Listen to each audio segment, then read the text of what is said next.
Sinabayan ang kilos protesta ng mga militanteng grupo ang pagdiriwang ng Araw ng Kasarinlan. Kabilang sa panawagan nila ang pag-usad ng impeachment trial ni Vice President Sara Duterte. Nakatutok si Chino Gaston.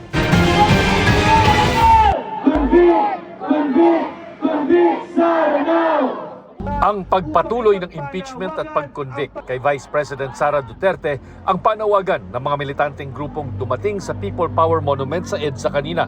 Pangalawang araw na ito ng kanilang demonstrasyon na sinimulan kahapon sa labas ng Senado. Bakit parang naghahanap sila ng win-win solution for the minority and for the pro-Duterte senators? Diba? It doesn't make sense. Pinagbawalan ng PNP na tumungtong ang mga ralista sa mismong monumento na pinwestuhan ng mga anti-riot police. Sa bangketa at kalsada lang pinayagang idaos ang rally. Ang problema, nagdulot ng paninikip ng daloy ng traffic ang pagkukumpulan ng mga tao, partikular sa EDSA. Sa gitna ng panawagan ng mga ralista, may ilang motoristang nagpahayag din ng kanilang pagsuporta sa Vice Presidente.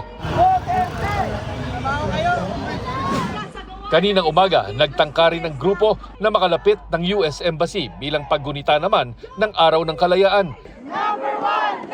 Pero hanggang Calao Avenue na lang nakarating ang mga ralista dahil hinarang na ang magkabilang lane ng mga tauhan ng Manila Police District.